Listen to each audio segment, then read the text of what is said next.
Hey there, B-Siders. Welcome to another episode of Bravo for the B-Side. This is Dani. And this is Jim. And it's a day. It's a day. Yep. Don't tell us about the day? No. No? Okay, that's fair. But the nice part of the day is this is our inaugural recording of our new setup. Yeah. Yeah. We should post a picture. Yeah, I'm actually one of these days going to take a little walkthrough. Yeah. And throw it up, which is supposed to have happened a while ago. We have a pretty dope office and recording area. I think we do, considering we spend about 12, 13 hours a day down here. Yeah. And in our dungeon. It's almost like, why bother decorating the rest of the house? Just not there often enough. All the cool shit's down here. That's true. I mean, it really is. Yeah, I'll get on that. Well, if this wasn't our office / recording studio / other everything, I'd make it a cool D&D space. I mean, yeah. Big old table in the middle. If we didn't need it for all that stuff. Yeah. Then, yeah, this would be an awesome D&D room. But such as it is. We need it for other purposes. Yes. So, what's been going on this week? Oh, what has been going on this week? I really have not been paying attention to much of anything. No, not really. I mean, the Louvre was robbed. That was last week. Yeah, that's, they've already done movies and stuff about that. Having it happen in real life. I guess I love the fact that the whole preliminary statement of the 2-minute analysis of this situation was that the security is woefully out of date. Yeah. And inadequate. I mean, sure. Yeah. Not really film related, but Ace Frehley passed away. We talked about that. Did we? In the last one, yeah. Oh, okay. Yeah, kiss. Oh, well, okay. Then I don't have any news. I don't know. I could look it up now that we have our new setup. I know, right? Everything's within reach. We don't have to have arms and things. Right? Yeah. Woo! But, well, a little bit of excitement. So we have a script that has been put in our hands, and we get to take the red marker and bloody it. You sound so harsh. We haven't read it yet. Well, no, we just got it. Yeah. No, yeah, I just moved it over to the iPad so I can, do it on there and do my markups. All right, so I'm scanning the trades here, and there's not a whole lot going on. So? Didn't seem like there was. Yeah. Yeah. So, Only Murders in the Building is carrying on. We're getting caught up on that. Yeah. What else? Let's see. Alien Earth. We're only a few episodes in. Everything keeps taking a back seat to everything. It's crazy. Although, as we're doing this is the week of Halloween. It is. And guess what? We have no fucking plans whatsoever Halloween related. That's true. We looked for Halloween movies. Well, that's the problem. There's no Halloween section anywhere. Oh, no, there is on Disney, but it's Hocus Pocus and Frankenweenie and stuff. I don't know what's going on. Is Halloween being fucking canceled? Are all the numbnuts out there pissing and whining and moaning and groaning about Halloween and its whatever fucking history? Because it pisses me off. This is our time of year. Yeah. And this has been miserable. I shouldn't have to be trolling for fucking horror movies. There should be a bevy of them served up to me on every streaming service. Yeah. Like Netflix. Well, not Netflix so much. They've always been a little prissy about shit. But Hulu, everyone else, Halloween. That's all the heading was. I know. Halloween. They'd have 50 fucking great horror movies in there. Yeah. And I don't mean all great, woohoo, 5 stars, but fun to watch. I know. Gory, even if it's sloppy, filmmaking. It's still fun to watch. It is. And get into a whole Halloween jam. Not this year. Plus, Midge had her surgery, so We can't do haunted houses. She really wanted to do a haunted house this year, but I know. I did too. can't. Yeah, me too, but we can't. They're too crowded, too many opportunities to cause injury, which I know she doesn't care. But as a dad, pulled the Yeah. plug, Yeah. which kind of makes me sad. Although we have, a couple folks coming over. We're going to make nachos, play some cards Yeah. while Midge goes out trick or treating with a friend and our cousin. Mhm. It's just so weird. He's like a nephew, but Yeah. our cousin is going to be out trick or treating, so aunt and uncle are going to be here, and we're going to make nachos and play poker. Yeah. That's how you do it. That's it. So I hope you folks, by the time you listen to this, it will have come and gone. I hope you did something fun for Halloween. I hope you were able to costume up.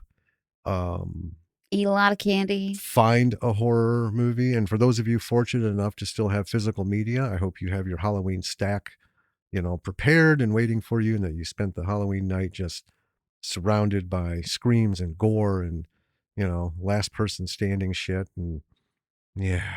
We should put old spooky movies on when we're playing poker and eating nachos. Yeah, we can put something on in the background. Night of the Living Dead. Yeah. Always. That's Night of the Living Dead is to Halloween as It's a Wonderful Life is to Christmas. I know. Yeah, it's got to be a thing. All right. Oh, so one little thing, quick. So not yet in the new setup, I have a zombie head printing. It's currently printing. I'm very excited. I've been checking on obsessively with it. I know. It's a headphone stand. Mm-hmm. So I'll make sure that that's done, and the one that you picked is done, so that we can have that out when I do the little video, because they're fucking cool. You picked a really cool filament, green and purple. Yeah. And it's doing it in like all the great spots. It is. I'm excited. I don't have to hang my phones on my microphone. Mm-hmm. Okay. Have a head to put them on. Yeah. A screaming zombie head.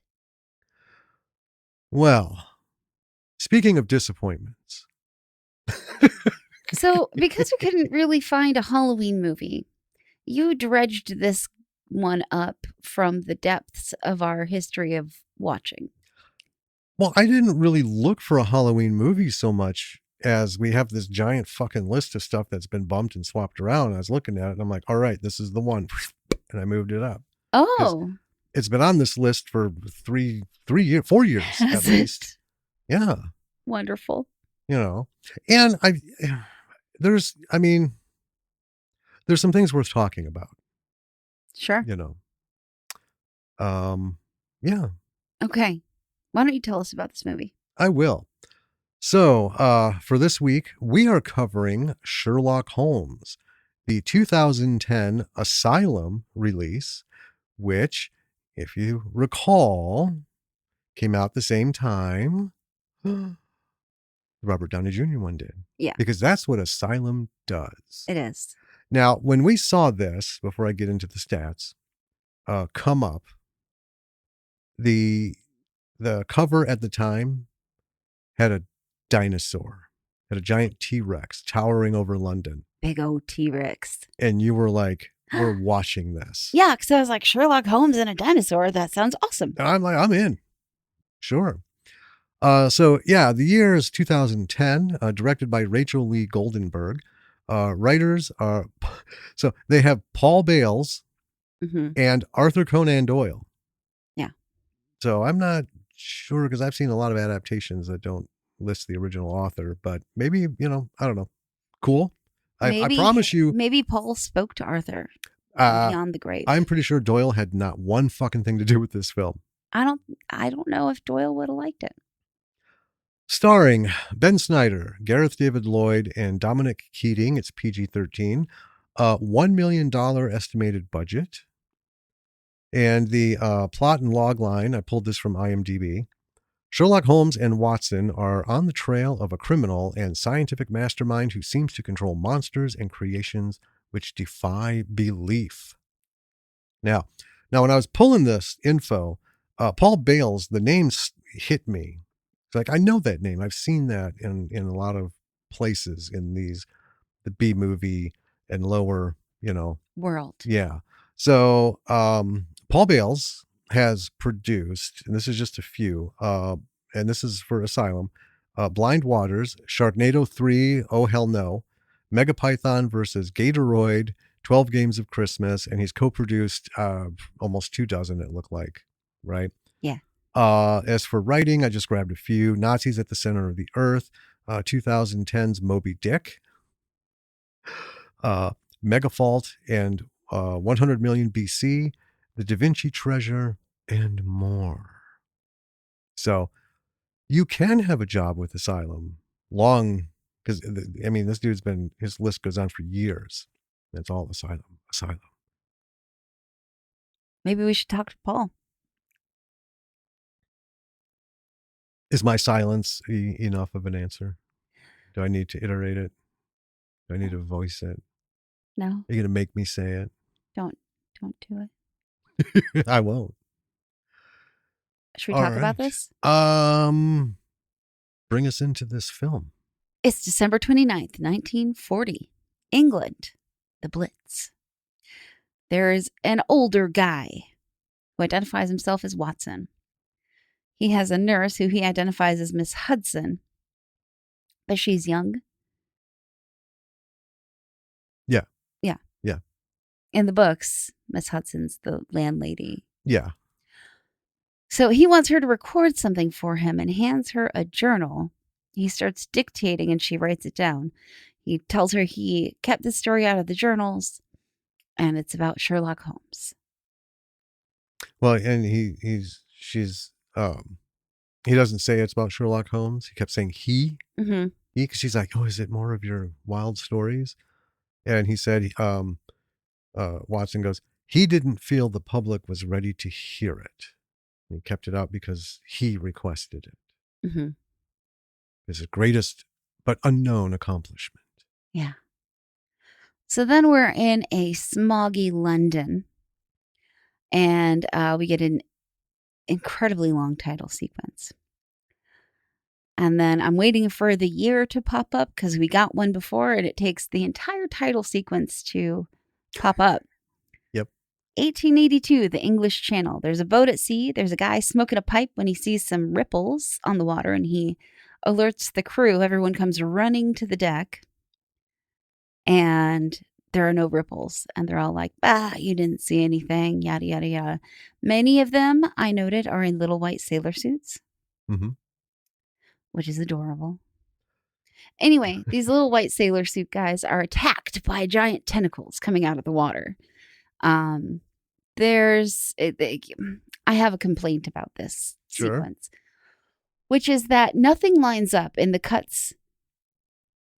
It's just chaos. And the thing is, like, when you get on a real production and you're cutting, like an attack sequence, you do try to make stuff line up, right? Okay. There's a guy running from a tentacle. Yeah. Right? You cut to some other people. You cut back to the guy who was running from the tentacle. The tentacle should now be wrapped around him. But in this instance, it's, a guy's running from a tentacle. The next thing I know, he's on the other side of the boat.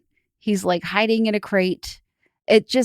There's no continuity in these cut sequences. So we can talk about this later. Okay. Yeah. It's almost like an Asylum trademark. It really is. Yeah.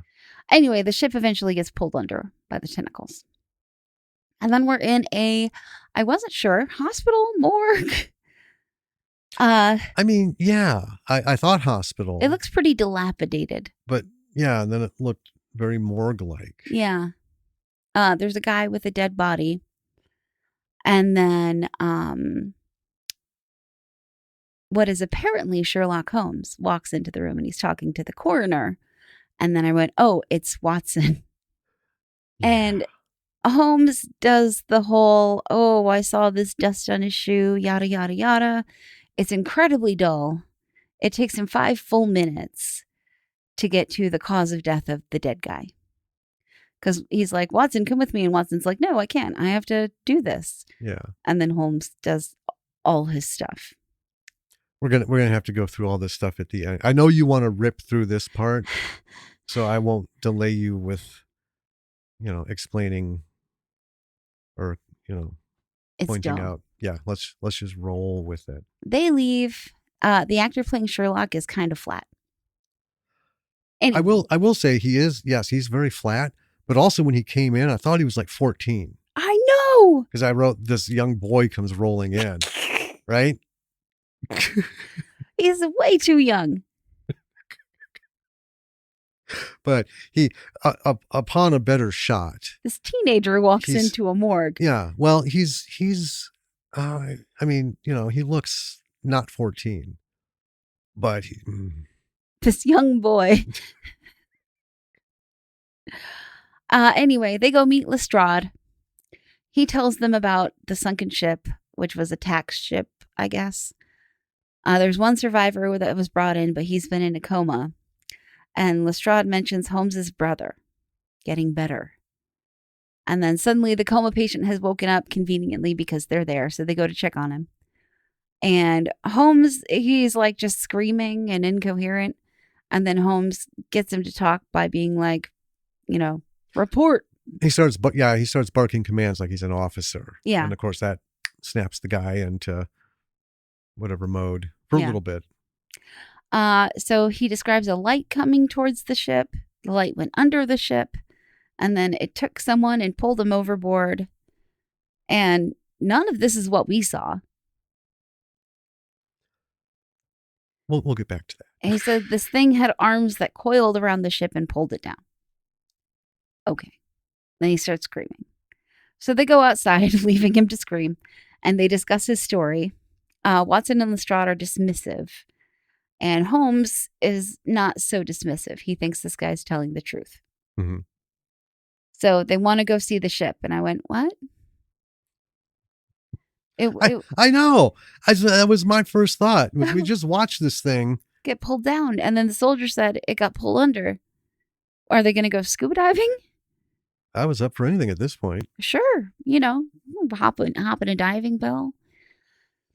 So, Holmes then asked Lestrade about his brother who had disappeared for 7 years. He was paralyzed in battle. And then, yep, that's it. That's all we learned. There are all these bits about Holmes's brother that kind of like... It comes up a few more times. Sometimes I didn't even write it down. Yeah. But it is repetitive. It's very repetitive. Uninformative. And doesn't tie in, doesn't fit in. It's almost like somebody had just a Tourette's episode, but instead of vulgarity or other things, it's Sherlock's brother. Well, right? Just foreshadowing is supposed to be subtle, and this isn't subtle. Foreshadowing is supposed to actually have something to fucking do with the past, present, or future of the story that we're involved with, that has been revealed to us to a point and wants us to know more. Mm-hmm. This was literally, what are you on about? Yeah. The production value, as usual for Asylum, is pretty good. They end up at some cliffs to go and see this boat. They're going to rappel down the cliff to look at the ship. I'm already kind of confused about what's going on. So I kind of, anyway, I'll just keep going through my notes here. So Holmes says Watson is going to rappel down. And Watson's like, I'm going to what, huh? And Holmes seems kind of like a dick. Well, yeah. So they get there because they're like, we're going to the coast. And I thought, all right. The next thing you know, they're on, 500 plus foot tall fucking cliff with the ocean far down below. Yeah. Right. And it's a sheer cliff too. It is. This isn't like a gradual slope, right? Like on some bunny hill at a ski mountain, straight fucking down. Yeah. At least 500 feet. Yeah. And Holmes is like, well, that's why I had our guide bring 1,000 feet of good rope and some pythons and shit to hammer in. Oh, they didn't even hammer anything in. They somehow found a fucking thing of rebar just sticking out of the rock, and then wrapped the rope around it and sent Watson on his merry fucking way. They didn't even wrap the rope around it. They just used it as like a corner edge. Yeah. Anyway, this rope they're using is tiny. Yeah. It does not look appropriate for the job. No. If it were like a modern day rope, right? I mean, Our nylon ropes have tensile strength. They don't have to be super thick. Oh yeah, but our standard hemp rope that is, I think maybe it was half inch, if maybe. that. Maybe. Yeah. Anyway, it looks like the rope that I used to do crafts with. So anyway, yeah, Holmes just tells Watson, tie up and get down there. Yeah. I'm like, Jesus Christ. This is like a Bert and Ernie relationship. It really is. So the way down takes a while. But Watson's butt the whole time is threatening to split his trousers. Finally, he looks down and there is kind of a ship superimposed on the lower right side of the screen. Okay, we got to pause for this because I missed it. Yeah. I glanced down, to start my notes, and I look back up, and there's a point where Watson yells something back up, or Holmes yells down, "What do you see?" "Nothing," and then you asked, did he say it was an empty ship? What did he say? And so I played it back. Now I had put down that there is no ship at all because I didn't see the fucking thing. Yeah. But then he ends up, what he does say is it's an empty ship. Mm-hmm. And I was just like, what? Where? What? What? Yeah. There is a person in the water kind of waving at him. Yeah. Who then rolls over and is washed somewhere.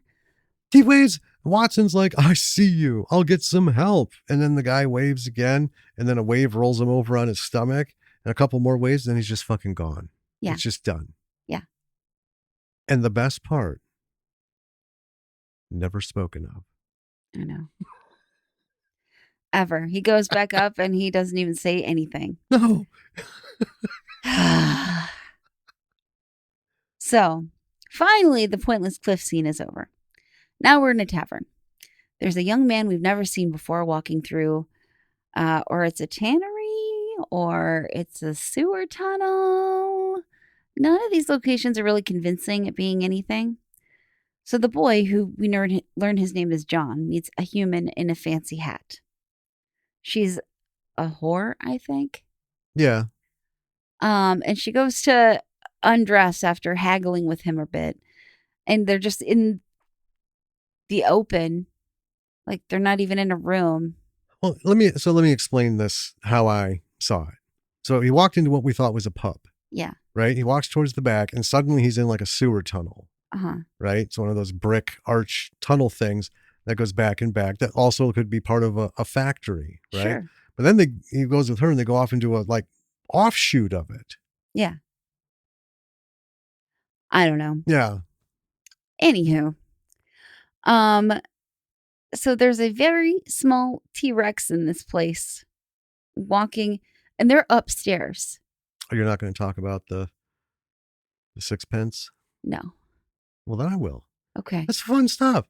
So anyway, he's going with this woman in the back, and he says, how much? She says 6 pence. He's like, oh, I only have 3. She's like, fine, give it to me. And then she says, you've never seen one before. And then she starts to lift up her skirt, right? Right. There's a couple of things here that worried me. Number one,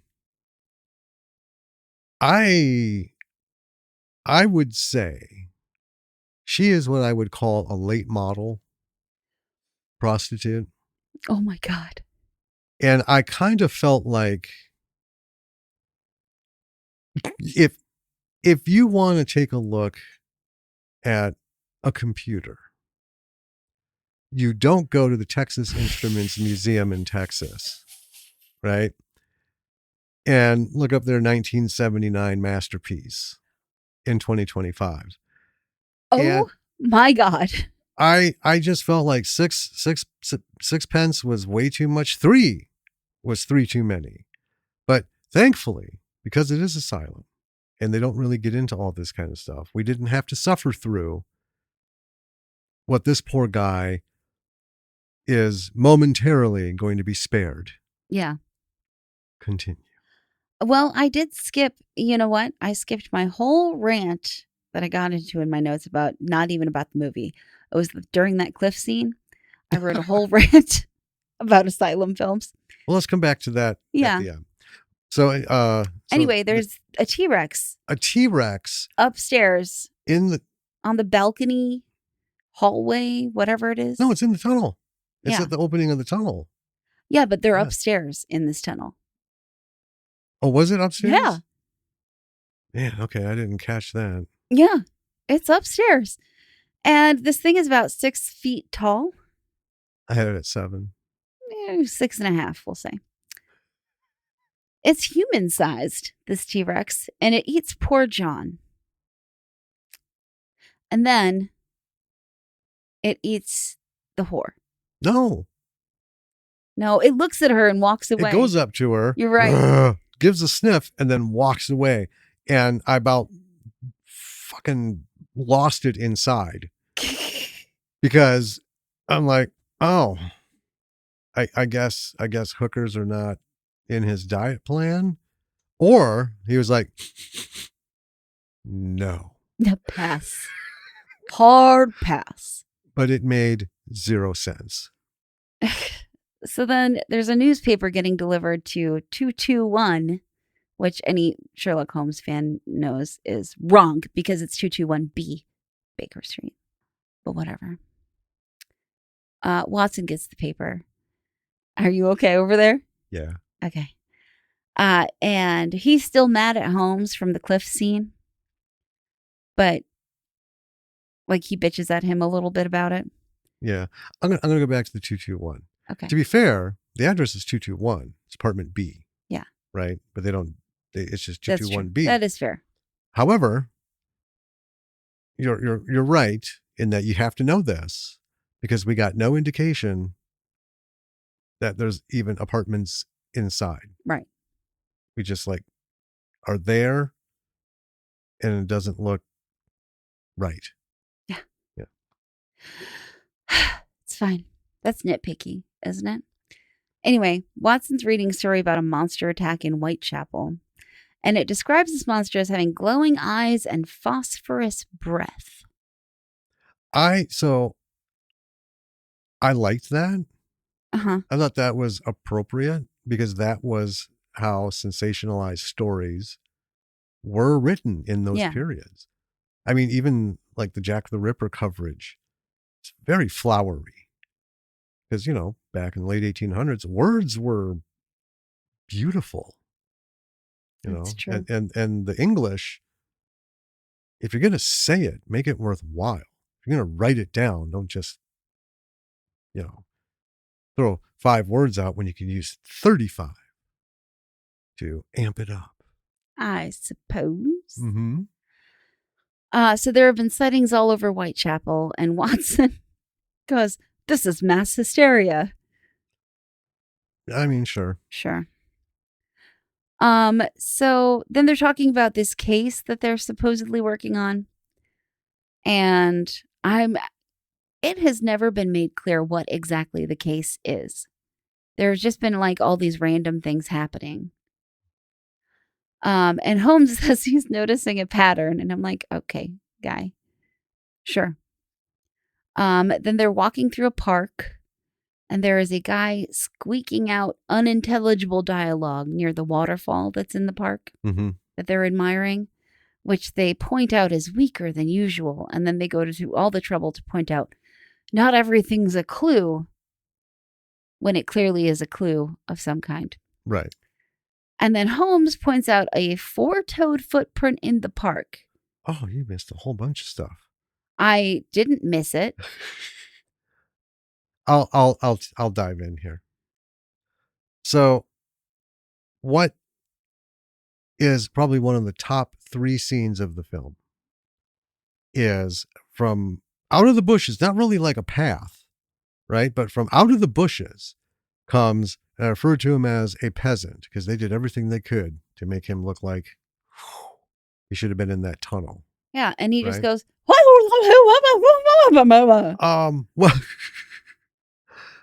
well, he's rambling about saw it in the woods, saw it in the streets, saw it in the woods, saw it in the street, and then because he was out of microphone distance.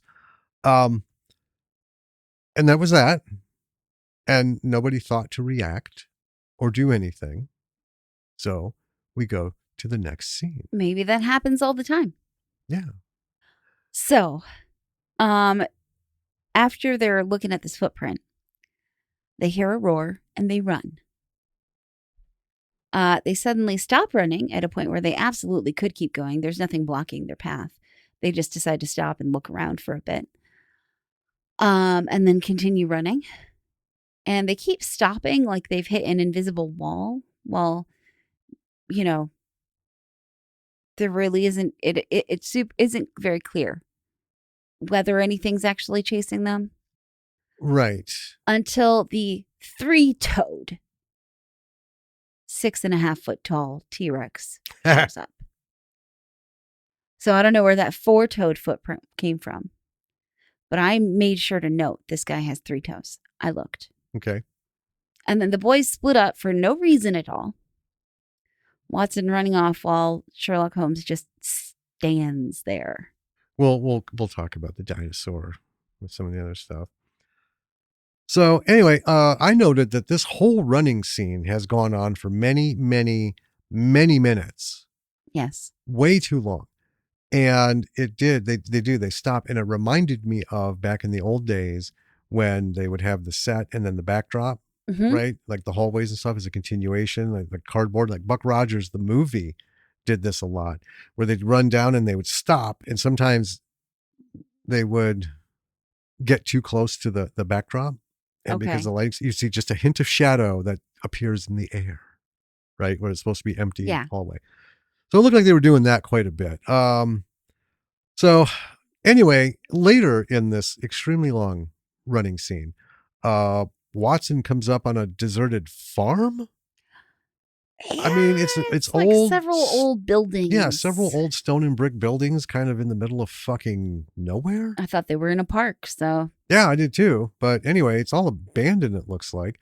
So he goes into one, and then someone with a gun comes up behind him. It's the inspector from earlier. Lestrade. I never got it. I never bothered with his name. I just call him the inspector. Oh. But anyway. So he's got a gun on Watson, and then Holmes comes in, and he's like, he's okay. If it was the first time they fucking met, they at least just met not too long ago, face to fucking face with Screaming Meebe in the hospital room, right? Yeah. Okay.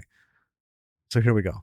And then the inspector asks, what did this? But and what did what? I wrote, did what? With like 5 question marks. Holmes says they were wondering the same thing. So at least we're on with Holmes and everyone. We're wondering what. Then he goes and says he has to run off, the inspector. He has to run off and report this mess. Pause. I had commented to you. Yeah. During the movie. Yeah. I don't know what the mess is, but this is hands down the cleanest abandoned building I've ever seen. And it's run down, but it's tidy. Yeah, I mean, it's old because it's supposed to be, and it was authentic. Mm-hmm. So it was from turn of the century, because there's a lot of that shit in England, London.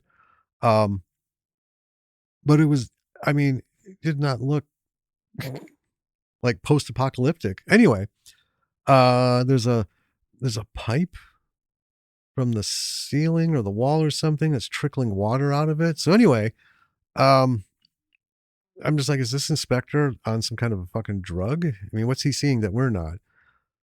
So Holmes and Watson have this quick chat, says they should keep it to themselves. So in honor of that, I didn't write about it. But I was like, keep what to themselves? They came there because there was something in the paper. I know. It is. So apparently this is a park building because in this building was the pump that fed the fountain. Yeah. That would explain the tiny little pipe with the water trickling out, which there's no pressure there. Is it pumping it in? Is it pumping it out? Or, Either way, I'm sad because it makes no sense. Now, Holmes is off to explore. Or no, first Watson asks, what would a creature want with a pump? Right. Because the water pump apparently was taken. Because we saw the T-Rex steal it, right? No. Right. No. It's just fucking gone. Yeah.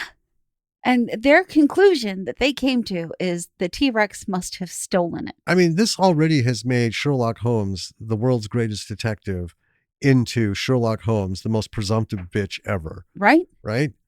You know, cloud passes the sun. I don't know what he would fucking come up with, but it wouldn't be weather or anything logical. Anyway.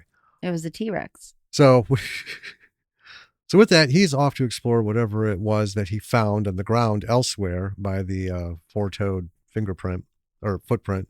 Yeah. And then to Watson's office, where he's sitting there. And here's the thing. I didn't even know where the fuck he was. I'm like, well, is he back at the apartment? No, this looks a little too deep. Oh, is he at home? Well, no, apparently not. It's his office at the hospital. Yeah. I mean, it's a nice office. There's no arguing that. A little more, foundation would have been nice. So now he's interrupted and he's told that there's a patient there to see him. He goes in. It's a woman with her uncle who is in a wheelchair. And he says he needs to secure his medications. Gives him a list, and Watson is like, morphine? Yeah, that's dangerous. Da, da, da. The guy's like, well, I'm in pain. And then Watson's like, oh, well then. Because clearly. Yeah. Well, but first the niece is like, doctor, do we look like opium fiends? And here's the thing, she does. Her fucking eyes are so wide open. She does, kind of. I mean, she also, I don't buy for a second that that's her uncle because she looks older than he does. I think that's just mean. But true. But yeah, her eyes are like when you see amateur runway models and they try to, get that fierce look, and it looks like somebody just shot them in the ass with a pellet gun and their eyes about ready to bug out. I mean, that's what she's doing, sitting there. And I'm like, this bitch hasn't blinked this entire scene. You absolutely do look like a fucking opium freak. But anyway, I digress. Watson fills the prescriptions, and then he asks the niece out to the opera. And then right then someone walks in before she can answer and says someone's on the telephone for him. And just like it was an office phone that you pick up in your line 4, he picks up this old 100-year-old, 1,000-year-old phone and connects to Holmes. Yep. Who says some jabber, and then he wants him to meet him in the East End and to bring his service revolver. So now it's night. And here we go. So we got 2 women walking through Whitechapel, talking about the monsters of Whitechapel, and then they're gone. They're there. They said those words. They left the screen. That's it. Yes. Right? And it's not like they passed by a flowing scene. It was actually its own scene. It was. Which was cool. So then Watson is walking in a dirty alley. He comes across a beggar, fellow soldier. There's some blah, blah, blah, blah. Oh, it's Holmes in disguise. And I'm like, for what reason? How long did he fucking take to, do that whole little getup? And to what end? Just so he can say that I got you, Watson. Also, I have a brother, in case you forgot. Oh, yeah. This will be the 18th time that was mentioned since the last time we mentioned it. It really, at this point, felt like nobody really knew the fucking stories of Sherlock Holmes or even saw any like credible movies or even, the old films that were on TV with Basil Rathbone, that would have given enough. It's almost like I know the touch points and we're going to make sure we're going to put them in so people think we're experts on Sherlock Holmes, because that had no. So far, Holmes is I don't even know the proper words. He's just a discombobulated, disorganized twat. Yeah, he's actually just an asshole. I mean, yeah, I'm like, Watson, you got your service revolver. You're in the shit end of town. 3 seconds, my friend, and that problem can be gone from your life forever. Just saying. So now they're sneaking into a building in the dark. Before that, they're walking and talking. I can't fucking make it out. And then they're sneaking into this building. Apparently, it's a copper factory. It makes cables for telephones. Okay. Sure. Holmes believes this is where the monster was heading before it was distracted or something. Heading when? From where to where? What was the what are you fucking talking about? Yeah. Right? Because they are hell and gone from the park. Whole different end of town. Right. Right? So I'm a little lost there. Later, and I mean that. So the plan is to sit there and wait for the monster in the dark. Later, Watson is sleeping. Holmes hears something. They investigate. In comes the T-Rex. And somehow it ended up on the gangway up above. One of those little things that you wouldn't even put like a refrigerator up there because it would cause it to collapse and fall from the ceiling. And it's like super tiny up there. Yeah, but Tommy the Tiny T-Rex is up there, yeah, having it on like he's, fucking one-stepping Stomp or Riverdance, know. So Watson shoots at it. It does nothing. Somehow Holmes has gotten hurt in this really piss-poor editing. Terrible. The cuts are terrible. From what I got, the dinosaur was in the rafters and it was throwing glass at them. Really? Yeah. I thought it like blew past him and then went up to the rafters. I don't know. Because it was stalking him at eye level, POV level. And then magically it was in the rafters throwing glass and Holmes's leg got hurt. Yeah. But anyway, folks, this is Asylum. We know how it goes. So now they're at home. Suddenly. Yeah. Holmes' leg is hurt. Watson shoots him up with some morphine. So for a guy, even though he's like, no, thank you. Yeah. He just fucking does it. It's like, well, I'm not your doctor. A friend can do that. A physician can't do that to their patient, but a friend can absolutely plunge somebody with a syringe and just inject whatever, because that's what friends do. I mean, that's what my friends do. I mean, there's no violation of the Hippocratic Oath there. Even if the friend is a doctor? Well, I mean, just because you're a doctor doesn't mean you can't kick your cousin in the head. It's only if you're doing a medical procedure on them. Don't cause harm. Right. Doesn't turn them into pacifists. So anyway, I just thought after that whole thing, and and this isn't like today's syringes, and this isn't even like, it's big. Yeah, it is big. It's like one of those syphilis mercury injection syringes where it's like 12 times the size of any penis. Like, I want to stick this in you. I'd rather fucking die. And that's why we had so many syphilis deaths. They saw that coming. They're like, fuck no. No, thank you. Nope. So anyway, shoots him up so he can sew him up. Now it's morning. And then we have one of those, views from across the street and somebody just comes into frame slightly. We see kind of like, I don't know. They're wearing a trench coat, so I'm assuming we're seeing from the ass to the kneecap from behind. I don't know. I don't know. Some portion of them. Staring at 221 Baker Street. That was that. Boom. Then we cut inside. Holmes is up. He's feeling fine. He wakes up Watson. Then, bam, they're back in the East End. That thing that Holmes found was dinosaur skin. Actually, he goes on, it was actually rubber. So they're going to a rubber factory. Then the inspector shows up. Apparently, and here's what I mean. Shows up as in comes out of where they're going. Yeah. So Holmes accuses him of following them because he can see the mud somehow on the bottom of his fucking shoe because his shoes aren't muddy. And he identifies it as the mud that is on Baker Street, which is an actual fucking street. Yeah. Right? Not a dirt road. But apparently, yeah, here's that, whole thing. And anyone who's listening to this and watched the Adam West Batman television show as a kid or even as an adult, you just found it. This is where they got the idea for Batman. Because in the old Sherlock Holmes with Basil Rathbone, he would explain everything ad nauseum. Oh, yeah. Right? More than the books did. And this is, I think, their, he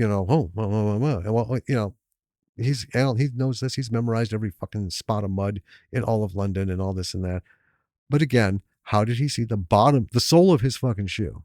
Magic. And how can you accuse somebody of following you when they're coming out of the place that you're just going into? Yeah, when they beat you to where you're going. Yeah, you know? So to that, I wrote, Jesus Christ. And then I had this little pause. So, folks, we watched this on FilmRise.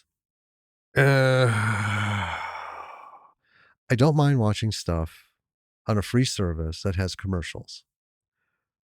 But twice before this, we had a commercial, and it was the same commercial for one of those stupid fucking gambling games. Yeah. So the commercial pops up. I look down in the bottom right, where apparently is where they hid the ship earlier. Yeah. And it said, add 1 of 8. I'm not fucking kidding you, folks. They played that same annoying, I mean, spine-crushing, testicle-shriveling ad 8 fucking times in a row. I laid back and closed my eyes. Yeah. Well, I muted it, and then I'm like, I still got to watch it because I got to make sure. Because if an ad ends and the thing starts again, and you only go a little bit, and then you try to back up, it'll throw you back into the fucking ad again, and I couldn't chance that. I couldn't chance it. Couldn't risk it. FilmRise has a lot of work to do on their platform. I will just say that. Yeah. It is the clunkiest, ugliest, most unforgiving platform out there, but they do have a lot of indie shit. And it is free. And B movies. And it is free. Yeah. You know, if you can get it to work and you can actually get to the movie you want, other than those fucking ads. This is the first time that's ever happened. 8 times in a row. Yeah. God damn. Okay, so now we come back after my bitching to my wife and to myself. Holmes is talking to a man in the factory, asking about a customer, and there's this whole, I don't know, blah, blah, blah, this and that. I'm not going to talk. And he's like, well, I want to talk about the guy who ordered like 500 tons of rubber. How did he? Anyway.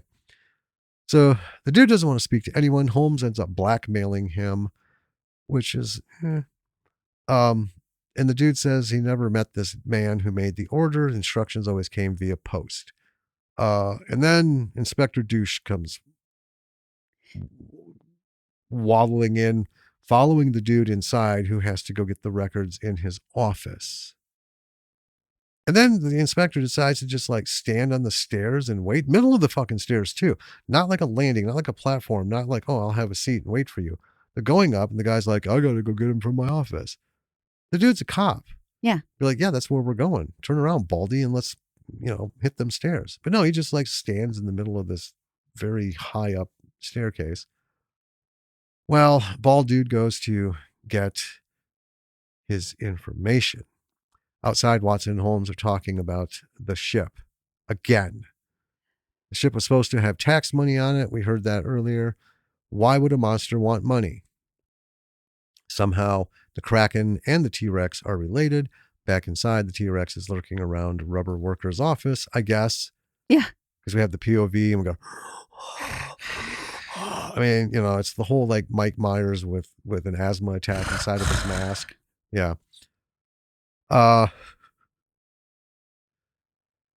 And then we're back out and Holmes is deducing that the villain needed the money from the ship to buy the dinosaur and the dinosaur to steal the waterworks.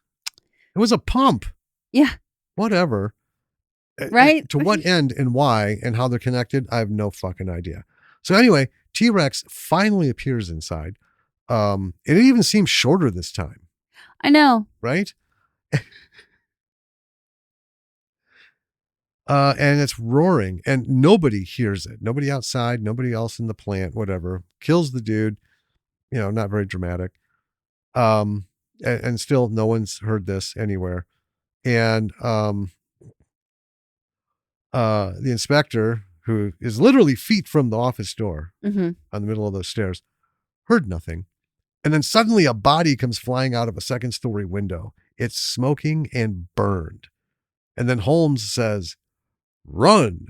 And then the whole building explodes. Yeah, they're suddenly out of the building. I'm like, Okay, so first of all, what could a T-Rex have done? It blew up the building. Obviously. They don't breathe fire. Well, apparently this T-Rex is a compensated anarchist.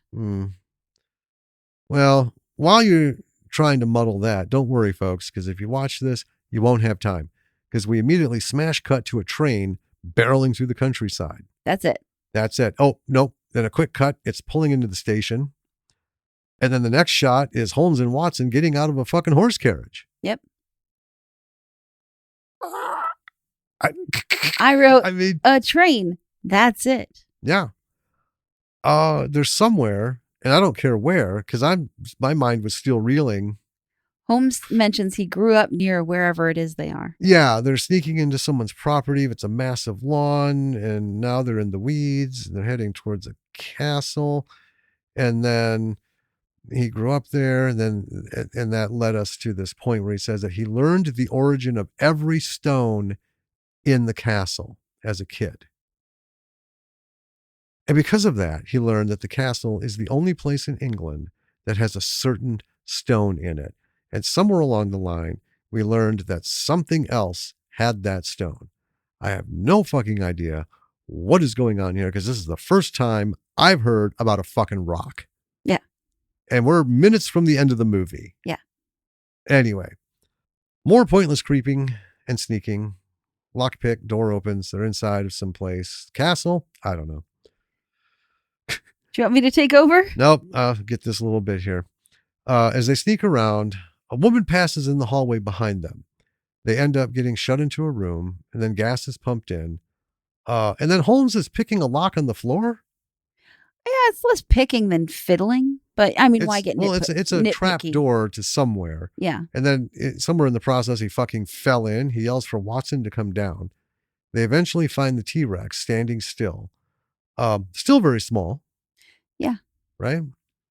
And then they find the massive kraken hanging from the ceiling. About the same size as the T-Rex, actually. Not that big. Well, and I say massive kraken in that this thing pulled down a ship. Uh-huh. But it wasn't the same thing that was hanging from the ceiling, because it's just no fucking way. Physics, nope. Goddammit, physics. That thing was not bigger than a ship. What looks like a man-shaped robot. A copper Cyberman. Who, steps in. Or no, they find it. Watson taps it with its gun. And then it suddenly takes it from him and starts to chase them. There's a fight that ensues. Next, it's strangling Holmes. The niece suddenly shows up with the gun and tells Holmes to drop his weapon. Right, the bug-eyed niece who said they weren't opium addicts from Watson's office. Yeah, she looks like she's about to make a hit for a hit. You know what I'm saying? Yeah. Wide-eyed. So the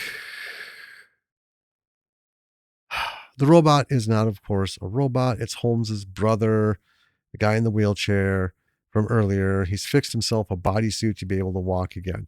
So he mentions moving the synthetic. He's like, see this synthetic arm? I'm moving it with my mind.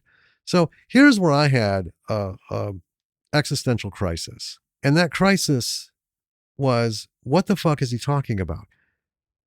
Is this thing moving his body in it? Or did he somehow take his fucking head and put it on a robot body? And I'm like, so is this like the Cybermen from Doctor Who, only instead of a brain, it's the whole head? What are we talking here? Yeah. Well, right? It's monologue time. And it's a long one. Yeah. We learn for no reason that Holmes's brother was shot by the inspector accidentally in the back, in the spine, and he has the bullet out now, and whatever. So his whole plan is to frame Lestrade for whatever it is he's doing. And I don't have his brother's name. He keeps calling Sherlock Holmes Robert. And I was confused at first because I thought the brother was Robert. Anyway, it's all very confusing. I'm going to call him Brother. Sure. So Holmes runs at Brother. And then the niece, Ivory, shoots him. Yep. So then Brother says, no. But then Sherlock is like motionless on the ground. Yeah. So Watson goes after her and she drugs him. and then he's tied up to a machine. So then we have the brother and Ivory are getting along again. I guess shooting Sherlock wasn't that big of a deal. And it turns out she's a robot and he's putting a bomb in her. And he's monologuing to Watson that she's going to go to Buckingham Palace with it. I'm sorry. What? I know what's coming. Yeah. Sure. Okay. So then brother leaves and gets into a giant metal dragon. He's going to burn London. Mm-hmm. Meanwhile, Holmes is rescuing Watson. The bullet apparently went in his cigarette case. Yeah. And saved his life. So now they're going to go stop the brother. Yeah. So that monologue didn't actually tell us any useful information about what his plan was or why or, Not a bit. How he's going to frame Lestrade. Because it doesn't seem like... I love your comments here. So then Holmes and Watson magically get some kind of propeller-borne hot air balloon. Or Holmes does. Hold on. Yeah. Don't just say it like that. Because you could make any logical assumption in your brain as to its design. Sure. Imagine a hot air balloon, not as puffy as they are today, a little more slender, loosey looking, a basket, and then a giant fucking propeller on the bottom, not on the bottom like on the basket, on the bottom of the basket. Underneath it. And then another giant fucking propeller on the top of the balloon. So when they're going, it would go up or... The propeller's completely pointless. Down. Exactly. And what does a hot air balloon do without a propeller? It goes up and down. Fuck me. Isn't that fantastic? It's insane. This was the dumbest thing I'd ever seen Asylum come up with in terms of creation. Yeah. But keep going because it just makes it even better. So there's a lot of very confusing imagery in this sequence. Brother has Lestrade with him. He starts shooting bombs at London with the dragon. And then Holmes is steering the balloon towards him. He apparently knows how to steer this thing. That maybe one of those propellers could have been a steering propeller, but No. Because we're not talking up and down with a little like side to side motion, trying to move things around. This looked like a shot out of Star Wars. It's a TIE fighter and a fucking X-Wing. This balloon is zipping in and out. It is. I mean, you know what it actually reminded me of? The TARDIS. When they would show the TARDIS, like, and it's doing escape and it's flying and whipping around shit. Because, the TARDIS can do all manner of shit. And inside, you really don't know what the fuck's going on because it's got all the dampeners and stuff and, this and that. But yeah, these guys are going at it like fucking Luke and Vader in spaceships, right? It is wild. Yeah. So while this goes on, I have some thoughts. Please. He could have taken money from the ship any other way. He could have robbed the copper any other way. He could have taken the water pump any other way. He didn't need a dinosaur. And he wants to frame Lestrade for burning the city, but he's doing it with a fucking metal dragon. It doesn't make any sense. So Ivory is slow walking to the palace. And then I guess Watson is the one in the random horse scenes that we've seen occasionally throughout this sequence. Yeah. I guess he'll stop her. And the trouble with all these action scenes is they feel like filler. It's a lot of the same separate shots, like guy looking tense, other guy looking tense, lady walking, horse. And nothing really happens in them, and they feel like Well, if you let's just back up a little bit, because the important part of this master plan that you're getting into was that Holmes's brother said, "Robot," I called her Robobomb. Robobomb is going to take a train, and like transfer to another train, and then take that to somewhere, and then walk because the bomb's on a timer to walk to Buckingham Palace. Yeah. Are you fucking kidding me? But anyway. Yeah, no. Anyway. Eventually, the air balloon gets some holes in it and just literally vanishes into the sky. Ivory is almost to the gates of the palace, I guess. They're not really clearly the gates to anywhere, but Watson tackles her. Apparently, Holmes's brother can see this through his regular binoculars and his dragon as he's dogfighting over London with a hot air balloon. with a hot air balloon that has a fucking Gatling gun on it all of a sudden. Yeah. Watson does something to Ivory to make her not blow up. Like injects her with a medicine of some kind, even though she's a robot. Okay, first of all, let me back this up because I got to talk about this. Oh boy, please. Okay, so folks, anyone who's seen Monty Python and the Holy Grail, the scene where John Cleese as a knight is running towards the gate guards, and it's just the same shot over and over and over, and like, what is that? What is that? What is that? What is that? To the point where you're like, oh my God. And then all of a sudden they cut to the guards and he just comes charging in from the other side of the screen and they're surprised, right? This woman, she gets off at the train station, starts walking, and then we see the guards who are standing what to me looked more like a garden gate at the end of some little villa or village, because Buckingham Palace never had this kind of stuff. Anyway. This guard's like, you can't be here. I fucking kid you not. For almost 10 solid minutes as we're cutting back and forth, this bitch is walking down this road. I don't know how far this guard can see in the dark. Yeah. But they keep telling her to stop, keep telling her to stop, keep telling her to stop, keep telling her to stop, keep telling her to stop. She is nowhere near this goddamn gate. And then all of a sudden, she's right there. She's there, right? So the guy lifts a gun, rifle. She takes it from him, puts him out. Anyway, yeah. So when Watson comes in, knocks her to the ground, he pulls out that morphine syringe. That was about the size of a forearm. I know. Injects her with it, and that somehow shuts her down and stops the timer on the bomb, which is completely independent of her. Yes. Anyway. So he disarms her, I guess.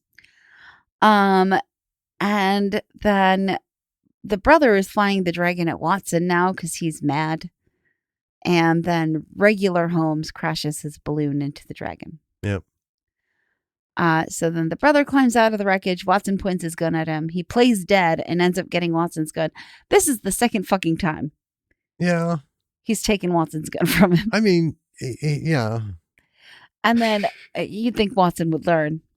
But Holmes shoots him from a distance and they hear Lestrade yelling and they go save him.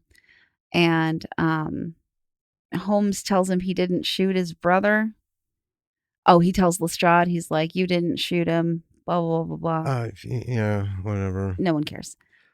Watson is now narrating again, old Watson. Yeah. Saying they never spoke about that night afterward and it was the only time Holmes ever fired a gun. There's some stupid nonsense about Holmes's name. That's unimportant. So then we're back to the two from the beginning, and the girl nurse asks if it's true, and then I think Watson has died. Yeah. And then she's visiting his grave. Yep. And she looks over and it's Ivory, who she apparently recognizes from the verbal story that Watson told her. Yeah. Ivory's in the graveyard visiting the brother's grave. And then I just wrote the word don't. Do you remember why you wrote that?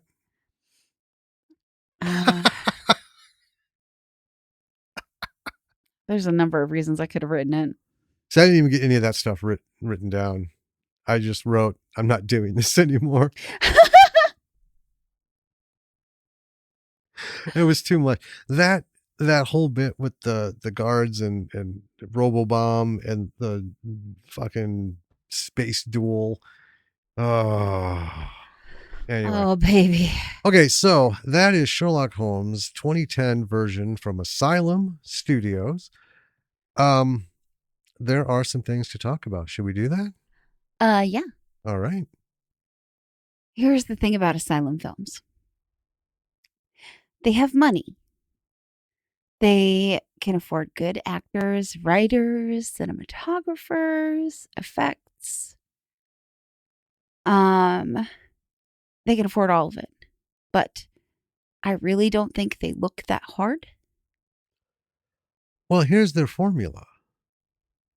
They have a lot of money in terms of the bank account. Right. Right. But Asylum I mean, they do like 2 movies a month. I know. Right? They are literally a movie making factory. Yeah, their game is more movies, more money, especially if those movies can trick someone into watching them with a title close to a blockbuster. Yeah, like Battleship. Yeah. And their version was Battleships. Yeah, and it's released roughly around the same time or shortly after. Well, so here's what happens, and this is unofficial. It's not written in stone. So there are screeners. There are audience test screens, right? Months before a thing comes out. They'll give the rough and, see what goes on. This has got to be redone and da-da-da-da. Asylum has people who goes out and finds out what is being made, what is going on. And if they can get any visuals on the thing whatsoever, then perfect. But everybody knows the movie that's being made, even if they code name it, right? If you're in the industry, you can find the name of the fucking movie. You can find out what it's about because people talk all this shit. Yeah. So all they know is there's a Sherlock Holmes. This had nothing remotely to do with Robert Downey Jr.'s version. Right. Right? But it was Sherlock Holmes, and it's going to be called Sherlock Holmes. So let's do it.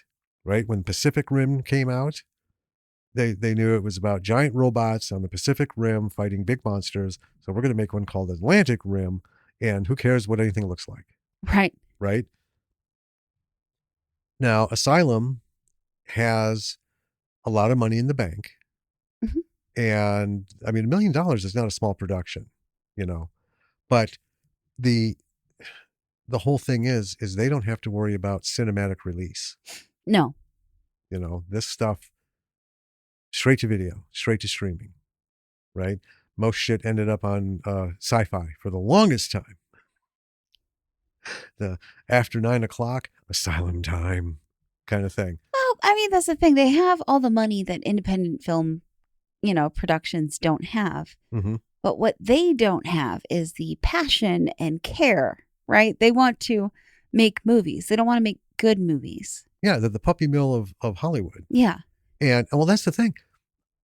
Someone from Asylum, I remember reading this. We talked about it years and years ago. It doesn't have to be good. It just has to be seen. Yes. And if you can make a lot of stuff in a short period of time that gets seen, they still get paid for the fucking commercial time that people buy on whatever is being broadcast and stuff, right? They can ask for more. And initially, before Sharknado, I mean, it was a deep, deep dive into actors you'd never seen in the last 30 years, right? Not even on commercials, right? They dredge people up and be like, give it one more go. And they have a name to put onto it. And we could name, but I'm not going to go through them. There's all manner of names. Folks who had been for decades out of the run. But they bring them in. And not every Asylum movie is horrible. No. Right? Some of them were fun to watch. But, yeah, that money... Yeah, it might not sound like it. We don't hate Asylum. No. We don't hate the Asylum. No. But we would never work for them. No. Ever. There was in that interview, it was that screenwriter for Asylum who had left. And he said, if you come up with an idea, write it, don't spell check it, don't do anything. Write it, print it, hand it in. One run. Because they're not interested in questions. They're not interested in tightening this up. They are not. And he has seen people lose their jobs at Asylum for trying to, well, this doesn't seem to make sense. Get the fuck out. They don't have those conversations. Right. They don't have roundtables. Right.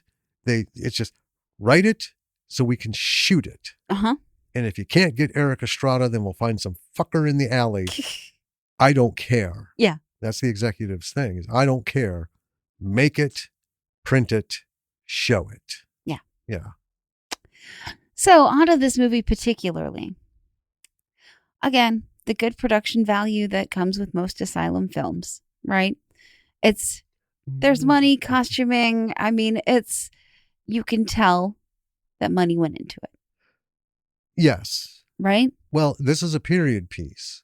So they weren't able to recycle that submarine set that they've used for a submarine, for a missile silo, for a spaceship cockpit, and I think even once on for a ship. But they've done a bunch of period pieces, and they've got all these abandoned buildings and stuff they shoot at. Yeah. So I mean that's good. Okay, I'll elaborate on that. So they spend their money smartly. They don't spend it. Well, they spend as little as possible. Number one. Number two, they don't spend it on the talent.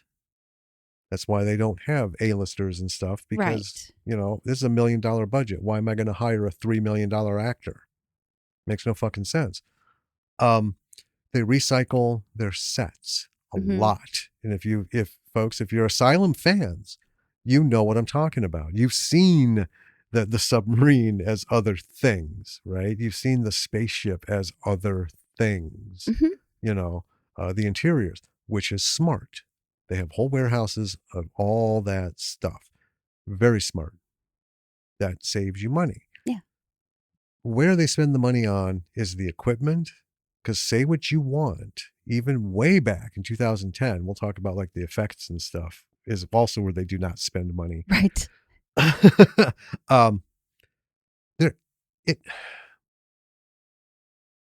So the period piece looked good. Locations mostly good in all the films. But they spent it on the equipment. This clearly is not somebody running around with an iPhone not knowing how to use it. Right. Right. The sound, except for a few things here and there, and I count that as, like a technical fuck up or something, but consistently, for the most part, sound is good. The image quality is good, even way back. Right. So that they had movie cameras. They weren't just running with, bargain like the red for Blackmagic 4K mini. Right. Yeah. I mean, they got movie cameras and equipment and people competent at using the equipment. And crews. That's the important part. And just so no one gets their undies in a bunch, I'm not shitting on Blackmagic. Right. But we all know any of the Blackmagic cameras, you hold them up against a $160,000 Hollywood camera. I'm sorry. No, they're not going to compete. Nothing does. So they've got the cameras, they've got all the equipment, they have the people to run the shit. The gaffers, everyone, set builders, everybody. That's where the money goes. That's where you can spend $1 million. And if you don't care about the performances, you spend next to nothing on that. That's like probably the bottom third thing on the budget list is talent. Well, I mean, they have core crews, right, for all their productions. Well, yeah, because they have more than one going on at a time, Right. But yeah, they got to pay all these people. If you're going to keep them on board, you can't be like, oh, well, we're done. We'll call you with another thing. And then the guy gets another job somewhere. No, they pay a lot of these people. They're like, they're staff. Yeah. Because and I'm not saying this knowingly, but I feel like at the drop of a hat, at any point during the day or night, the phone can ring. It could be a guy, gophers, tortoises, and Hot Wheels. Make it happen. Click. So someone's got about 13 hours to write a script, and then they got to get all these people going. It is kind of what it feels like. It's like McDonald's of film. Kind of. Yeah. But if the formula works, it works. Yeah. When I first saw an Asylum film, I thought it was just one of those, like happens in LA. Movie studios start on Monday and are fucking done by Friday. All the time. Yeah. Right? I thought this was going to be one of those. They're rip-off artists. Yeah. They're solid B movie. Everything that you think about a B movie, it is. Yes. Right? But they found the formula that works. So we can go on about it. We can mock it. We can shit on it. We can praise it. Doesn't matter. But at the end of the day, they're cashing checks. They're cashing checks. And making movies. Yeah. And I do not fault the people who work there. I don't fault the writers. If you want to be in film, and we've said this so many times, right? To even be in it at all is a miracle, because there are plenty of super talented people out there who will never set foot anywhere. will never hand their script to anyone that will get made. That's just how it is. It's a lot of fucking luck. Well, and anyone who's a cinephile, the moment you bring up the Asylum, they're like, "Oh, I know exactly what you were talking about." I mean, and that is true too. They have brand recognition. Mm-hmm. Sharknado is what put them over the top. It did, yeah. Because nobody expected that to fucking become what it did. 5 fucking movies. That's crazy. And like Good Morning America. I know. It had whole things on it. That's when you've made it. Right? When the mindless dreg news of Good Morning America or any of the morning shows dedicates themselves to whatever it is you just did, you've made it. Oh, yeah. Right? And that was a huge deal for them. Yeah. And we've talked about it. None of these things are great. Right? But like Sharknado, stupid, like most of the Asylum stuff, but fun. Yeah. And that was the key. He said it in the last episode or with the one before. It was fun to watch. Yeah, it was I'm Madman. It was fun to watch. And that's all you need. Yeah. If people have fun watching it, then you will end up on Good Morning America talking about your shit. Yeah. Even if it's not Oscar-winning stuff. Correct. Yeah. So, I mean, that's some good, some bad, right? Yeah. All right. Let's talk about continuity. Do you have thoughts? I have many. Do you want to? No, you go ahead. Oh, okay. So the continuity, this is where Asylum does not spend a lot of money because time is money. And I know there's like people out there, all these entrepreneurs and motivational people. Time is time. Money is money. No, motherfucker, time is money.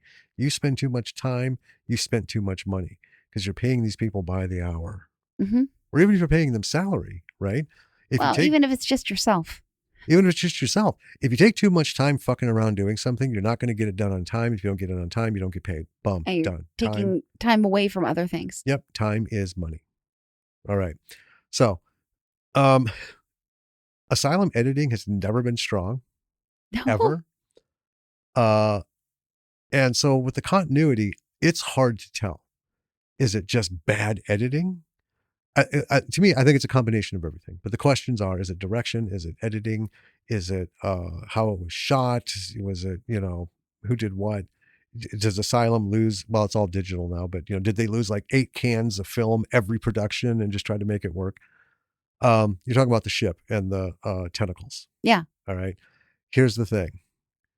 It says in there, in the script somewhere, John gets grabbed by tentacle. John runs, or Pete runs from tentacle. They're going to shoot just that. They're not going to, and they're not going to write it. They're not going to worry about it because the script needs to be small and tight, So rather than set up a whole rigging of cameras and everything for a running shot across the ship, following somebody with a CGI tentacle coming after them, why do that when you can just set the fucking camera down? Okay, run towards camera, cut, print. And then he's got to go over there, cut, Well, they did. They just set up a bunch of cameras and they're like, okay, everyone run around like your heads are being cut off, like tentacles are chasing you. Yeah, because they had no plan. Here's the thing. In these big movies, especially, we'll use Marvel because Marvel is like CGI king of all filmmaking right now. Mm-hmm. They have an idea. They may not know what it's going to look like, but they actually have it mapped out, the motion, everything. This is right. All these actors need to work around the thing that's not there yet. And they need to know where it's going, where it's coming from, where to meet it. Right. And that's where they started using the props wrapped in green or blue and stuff. So they have something to hit or move towards, which is fine. Yeah. Not here. No. They don't, no, you got some guy sitting at a computer, right, with like Adobe After Effects. And the producer came in and gave him $50 to buy whatever VFX pack he could find at the time and just make it work. Yeah. Right. And that's what this T-Rex and stuff was. So when you're working like that, it is difficult to come up with continuity because you have to have X number of frames need to have something in it, some sort of effect. We have tentacles. We got to have them present on the ship, right? Yeah. So the director's like, well, we just need people running willy-nilly. It doesn't matter where the thing came from or if it's a giant tentacle, 10 tentacles, if it's a walking tentacle, if it's a tentacle with testicles. None of that matters because we aren't going to react to any of it because we don't even know if it's fucking tentacles, right? Right. At that point. So, yeah, they take all these things. So, in the initial shooting, continuity's fucked. Somewhere in the editing, it's going to get even more fucked because it's like, okay, I got enough tentacle stuff here for like 5 shots. We've got 18. What do we do? Well, that's real simple. We cut out 13 shots. Yeah. Stick with the tentacles, fuck the rest. Right? Where people are standing, where they're going, where they're looking. We saw, I don't know how many Asylum films where they're arguing in like a living room and it's broad fucking daylight and they walk outside and it's midnight. Yeah. We're like, where did that come from? And then the next place they get to, it's daylight again. They go to like corner store and the sun's shining through it's because they're doing location shooting. They don't care about the time. They don't watch the golden hour. Again, shoot it. Yeah. That's the whole thing. This had a lot of continuity issues, not just with the tentacles, but where the T-Rex was, where it's going, how it, like, you know, like a leprechaun changing its size, you know, to be, you know, to fit whatever situation it's in. Yeah. Because it was bigger in the park. It was bigger in the park. I'll save it for the effects talk, but sure. Yeah, it was in that one scene. It was bigger, but then it wasn't. Not really a continuity thing, but if, you know, I wish we could keep pace with what the movie is, what's in it with the posters. For the most part, big movies do that just fine. Yeah, for the most part. Indie film is a fucking nightmare. It really is. Catastrophic cacophony of shit. Because hardly ever is anyone involved in the poster design someone who worked on the film. Well, more importantly, they hire artists, give them what to work with, right? Let's use Velocipaster as an example. Nothing in that poster looks like anything from the fucking film. No. Not even close, right? But it did the job. It got us to hit play. It's true. And, it, you know, go back a few years, it got us to pick up the fucking DVD, you know, or order it. Yeah. Kind of thing. Kind of, you know. So it works. But I if you're going to say Sherlock Holmes is going up against a T-Rex, give me a T-Rex that you can walk under, and B, give me T-Rex. Because just like Raptor Planet, not enough T-Rex. There wasn't. You know. And this isn't the only one that suffers from it. Look, just watch Sharknado. That is a masterpiece of fucking terrible continuity. It is. You know. And this is everything from like stains on shirts. It's the size of a walnut. And then the next one, it's, you know, the size of a fucking watermelon. It's on the left shoulder. It's on the right shoulder. The next shot, there's no stain at all. And then, you know, then it's on his back. It's like, I get it. Yeah, these are the things that as a filmmaker you want to avoid. But if you have settled yourself into a model, and I don't suggest you try to make up the Asylum model, because we talked about this a long, long time ago on another Asylum film. Don't do it.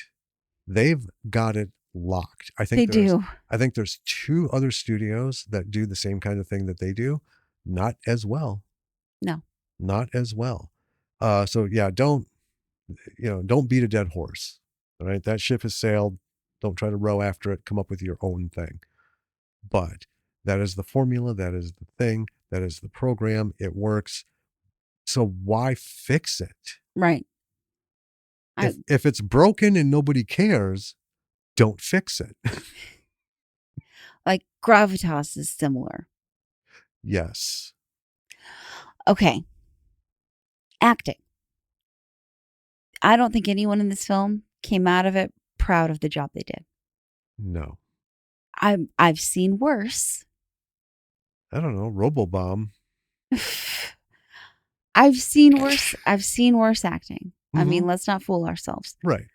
But you ever watch a movie and you feel like no one had fun making the movie? Often. Yeah. Yes. So that's this. I think everyone who was in this as a performer walked away from set and went, well, I'm just going to bring my check to the bank and never think about it again. Well, and that's where they get all these people, the retired actors, we'll call them, folks who have been basically left behind by Hollywood, for decades. They call these people up knowing they'll take a day rate check, Screen Actors Guild rate negotiated check, and then that's it. We don't have to listen to their bullshit. Mm-hmm.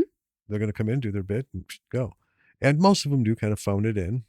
You can tell, right? Like Charisma Carpenter and fucking House of Bones. House of Bones. Yeah. So it's a movie we watched, folks. House of Bones. You may have seen it. Charisma Carpenter from Angel and Buffy is in it. And we're like, oh, wonderful. Yeah, let's watch it. Tell you what, every scene she was in, which isn't many, for top billing, she's in very little of that movie. I know. And when she is there, 2/3 of her time on screen, she's literally looking like she's fucking befuddled. Yeah. Just looking at nothing quizzically. Just weird, like dumbfounded and sighing a lot. What it is it's just they left the cameras rolling and she was, hoping to catch something. She wandered the set. Yeah. Yes. She was just walking. She was just being a normal person. Anyway, when she did speak and did act, it was not it. She's way better than that. She is. She might not be an Oscar nominee actor, but damn, this was way out. I mean, literally, I felt like her utility bills were piling up, and she was looking at the bounce check fees, thinking, how many can I afford to bounce? And someone called and said, hey, we got a movie. She's like, in. And did it and left. But none of these folks have any kind of stellar, none of the films have stellar performances. But your point on going to the set and having fun, I do think that's what made Sharknado successful. It did look like they had fun. They did. They talk about it. They had so much fun because the idea was so stupid. Yeah. Right? And it was so disorganized the first time. They didn't have a ton of cameos, but they had some. And that's the thing. When they wrote it, they're like, what do we do? What do we do? Well, let's put some cameos in. And that's like, there are some people who say cameos are when the script dies. Sure. It's when the writer gave up, right? Yeah. Or the writer realized they're not that good. Let's put in a cameo to distract, which is bullshit. I mean, it is bullshit. As a whole, everyone loves to see an Easter egg, from this and that and whatever. But the cameos in Sharknado were exactly for that. Well, I mean, but then they had fun with it later on. Yeah. Yeah. Like Fear and Loathing in Las Vegas has a lot of cameos in it, but they're all like homage cameos, and they're actors who were, fans of Hunter. Yeah, and that's what I'm saying. There's so many different reasons to do it, and if it's like cameos, it would be like watching Batman with Michael Keaton, like if they did his own thing right now, and then somewhere in the back is Robert Pattinson, right? Very clearly him, or Adam West if he was still with us, right? There are people who love movies so much that they've gotten to the point where they are directors and they are powerhouses and stuff, and they do put all these little bits and bobs in there. I mean, film is its own universe. It is. And just by being a film, every film is included in that universe. That's why, Mystery Science Theater 3000 does so well. They make so many film references. Yeah. Right? When they're riffing the films. Yeah. And riff tracks. Because that's who it's for. And they even make it, callbacks to their own old episodes. I mean, we do it on our podcast, right? Yeah. There's nothing wrong with that. No, nothing at all. But yeah, on Sharknado, they had a lot of fun. Tara Reid, considering the fact that she's not really ever been a great actor. Um, but when the camera's not rolling, she is a blast. People really, I mean, just everyone. And I've always thought she looks like she'd be a fun person to hang out with. I always thought so. When she was Yeah. on Scrubs, right? Occasionally, I thought that must have been a great day on set, Yeah. because, yeah. But so anyway, yeah, the acting is not great and it never will be because, to be fair, if you are really, really good, you're not going to take what they're paying you and you're going to get the script. You're going to be like, abso-fucking-lutely not. I am not doing this movie, right?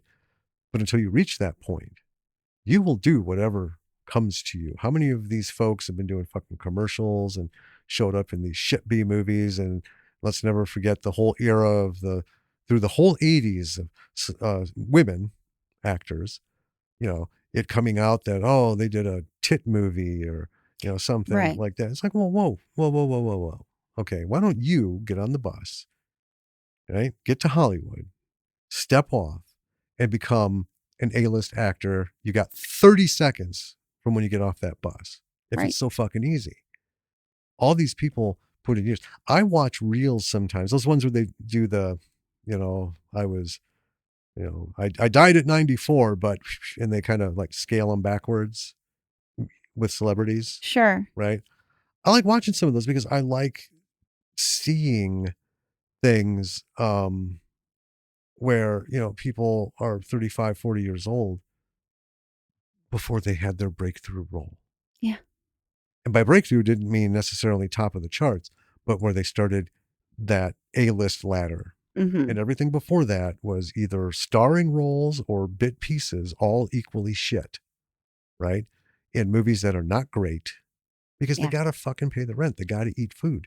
Yeah. They have to get acting lessons. They got to do all this stuff. I mean, if someone wants to give you a check, take a check. I mean, that's kind of the thing. And that's the thing of paying your dues, right? You got to work the shit films. You got to do all that stuff. And if you're good, and if your heart's in it and you're committed to your craft and the talent, you will be the person they don't call for an asylum film because you're too expensive. Yeah. Okay. Effects. My favorite effects in this film were the practical ones. The copper Cyberman. Yes. Loved it. Super Doctor Who. I loved it. I thought that was genuinely awesome. Now, all the rest were digital, really. The Kraken, the T-Rex, and the Robo Dragon. So let's remind ourselves, this is 2010. It is 2010. Okay. This was actually reminded me a lot of that TV show Lex. Oh, sure. Right? Some of the just like just a hair above the Spawn movie. Uh-huh.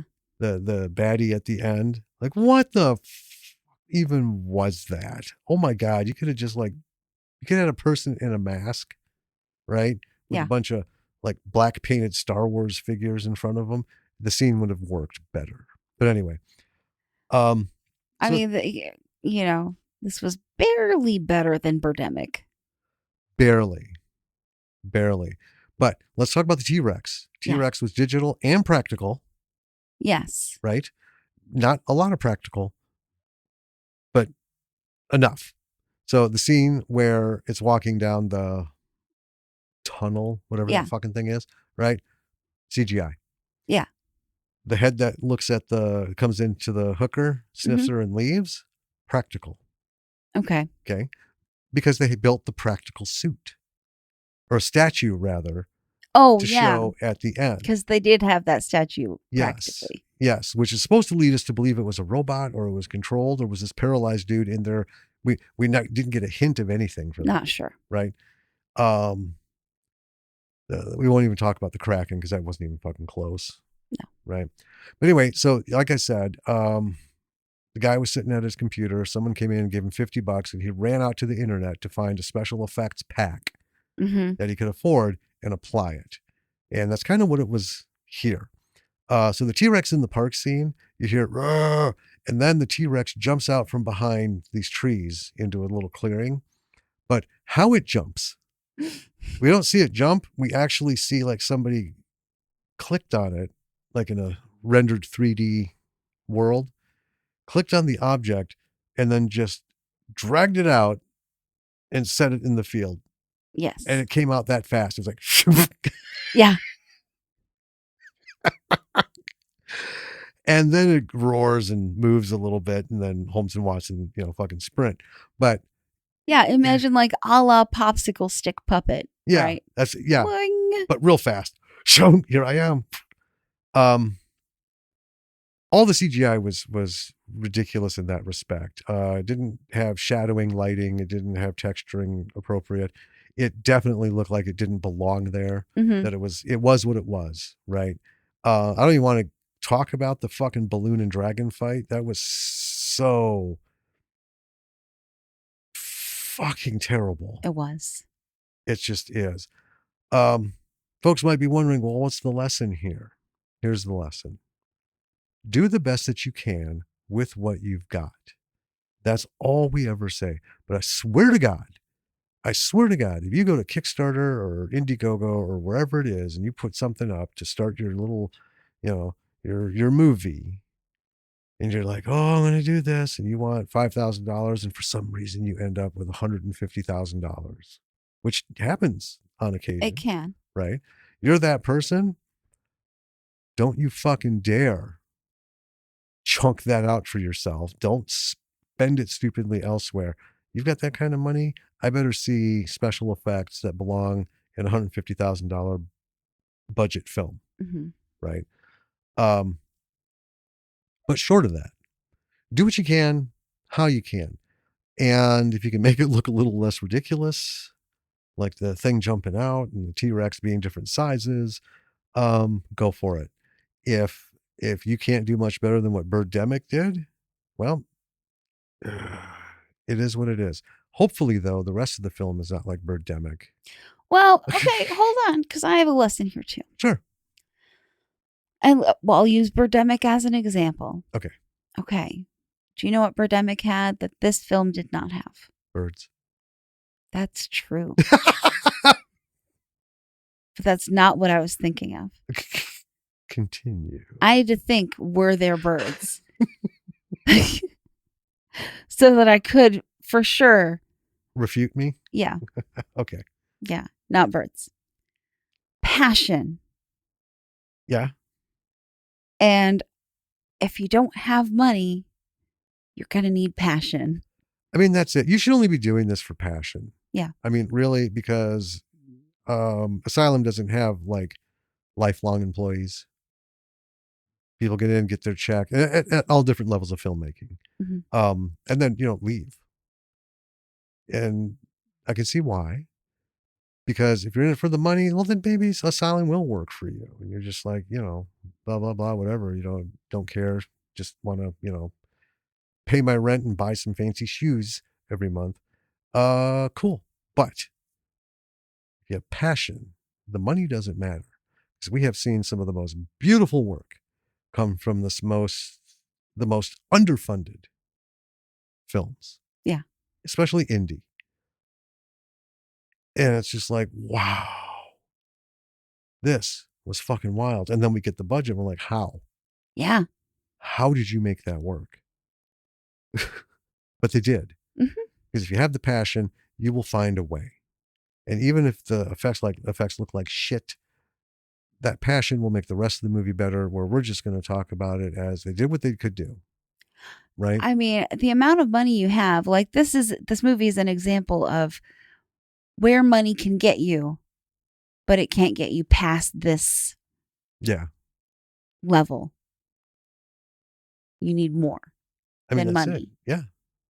That's true. I'll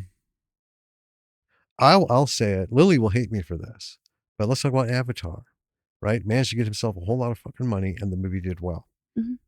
Avatar 2 A lot more money.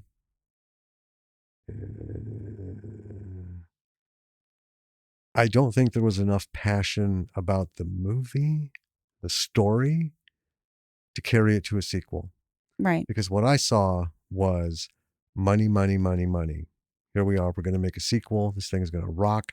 We're going to triple the first film's earnings. And then we're going to use that money and make everybody rich and then make another one because people will watch it, blah, blah, blah, blah. That's what it was. It was a money grab.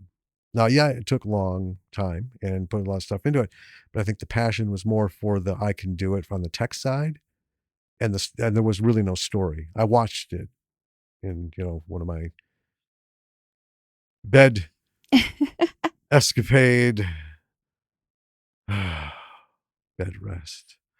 Anyway, we got more coming up, baby. Yeah. Yay. Yeah. I know it. But anyway, yeah, passion. Mm-hmm. Passion will get you through anything. And people like us, everyone has something to say about every movie out there, good and bad.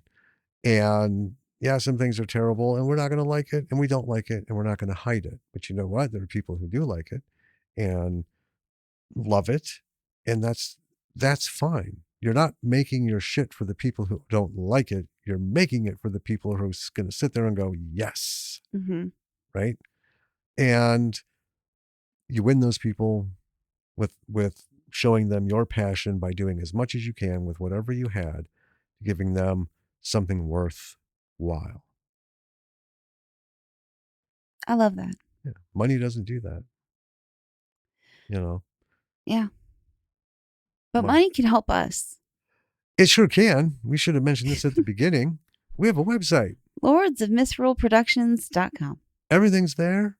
Patreon links, Instagram, all the stuff, how to contact us and everything. Speaking of, contact us if you have anything to do with movies. Yeah.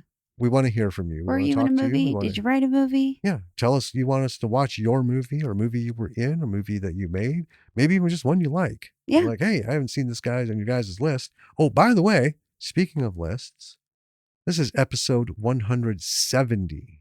Holy moly. We are 30 episodes away, which means a year, if we keep it bi-weekly, from our 200th episode. Woo! I love it. Yeah. Anyway, yeah. Join a Patreon. Give us some money. Contact us. Tell us all this stuff. And listen to us on whatever platform you're listening to. Like, follow, subscribe, share. Share. Yeah, do all the stuff. Leave a review on the platform. I did like 5 more. I don't even know what they were. But they're tied into, because we have the automated thing and I got a whole long list, but there's plugins to use where it goes out to these other things that grab it. You don't send it to like the Google Play Store, right? Or Sure. Google Music, or whatever the fuck their podcasts are on over there. Mm-hmm. But like you can send it to Good Pods directly. Sure. Right? Or you can send it to this service over here without sending it to them directly. You put it out and it's just like a call into the night. It's RSS everywhere. Yeah. And there are basically things out there looking and listening, but I'll take that. Mm-hmm. Yeah.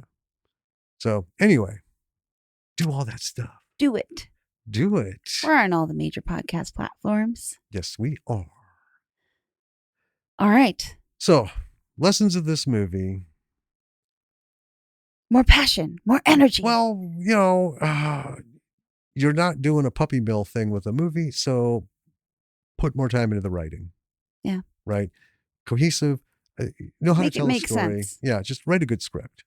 Right? Have it work. Mm-hmm.